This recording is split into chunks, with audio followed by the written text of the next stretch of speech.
Yeshua Rabbi Lamb, distinguished Rosh Yeshiva and guests, and B'Rishus, the future of the Jewish people.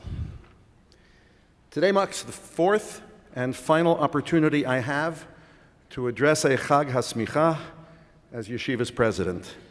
It has been a sacred privilege.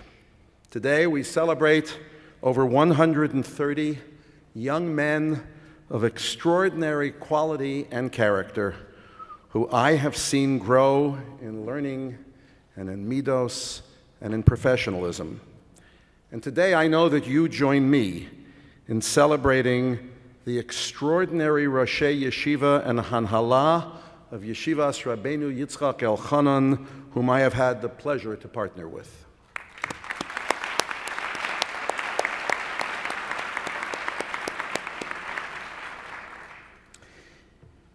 In today's celebrants, Yeshiva embraces the continuity of our profound mission of advancing Torah values so as to guide, teach, and lead our people and the world to a better place.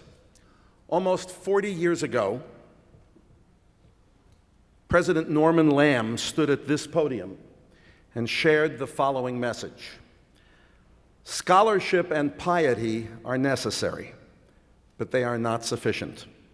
A spiritual person is one whose ideals and practice transcend his self-interest, whose deportment and indeed very presence symbolizes the values of Torah. Years before that, at an earlier Chag HaSemikhah, his predecessor, Dr. Samuel Belcom, Zecher Tzadik Livracha, shared the message that, quote, "There is one thing we must remember always. Just as we have faith in God, and just as we have faith in the Torah of Moses, let us have faith in the Jewish people, in the continuous miracle of its rebirth. Let us have faith in the miracle of spiritual unity between God, His Torah, and His people, which is summed up in the sayings of our sages, Israel, the Torah, and the Holy One, blessed be He, are one.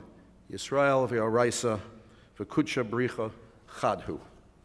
And almost 85 years ago, our first president, Dr. Bernard Revel Zatzal, stood at this podium and said the following: "Out of the portals of this sanctuary of the Spirit shall come a Jewish leadership, lay and spiritual, conscious of its unique heritage, striving to develop in this land a Jewish life, culturally creative and spiritually satisfying, based upon the eternal foundations of the Torah, helping our communities to fuller self-expression and richer contribution to the cultural and spiritual values of our society." So I stand here today on the shoulders of those who came before me, and I contemplate what can I possibly add to this discussion, to this continuing conversation. To me, Parshas Kitisa offers a precious perspective on we, both Lei Kodesh and Klei Kodesh, are to lead our lives. A message that has been a defining insight for my life, and I think for that of my wife and children. Perek Lamed Gimel details an amazing, almost otherworldly discussion between Moshe Rabbeinu and the Ribono Shel Olam, culminating with Moshe beseeching God to let Moshe see God's face. Hareini noas kvodecha. And God responds, and he says, Vayomer lo sucha liros es panai, ki lo yirani ha'adam v'chai. And he said, you will not be able to see my face, for man shall not see me and live. Vayomer Hashem, and God says, Hinei makom iti, v'nitzavta al hatzur. And the Lord says, behold, there is a place next to me, and you shall stand on the rock. Such a dramatic moment. Moshe wants to see God's face. As close as Moshe was to the Ribono Shel Olam, he was hungry for more. He wanted to see God's face. And God says no. But then God says, stand beside me. Rav Shimshon Raphael Hirsch explains, Hinei makom iti, there is a place next to me.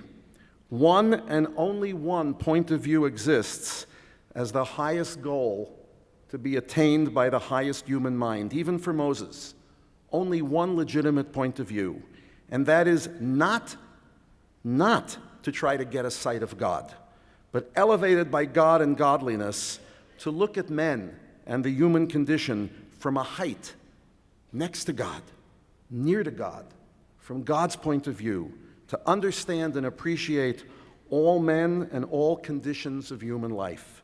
This master insight, the human being is not supposed to see God. It's not our realm. Our goal is to stand beside God. Our role is not to see God, but to see as God sees, and to strive to do as God does.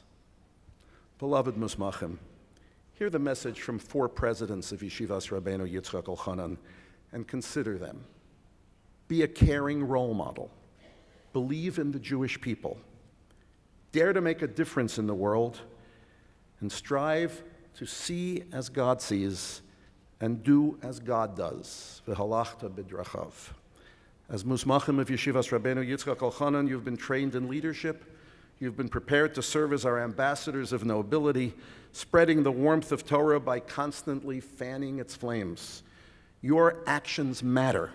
Your commitment to Torah inspires people and elevates the world. Esther and I are entrusting our children and our grandchildren to you. Partner with them and with all our children to advance the Torah and advance the world. V'chein yehi ratzon. Thank you very much.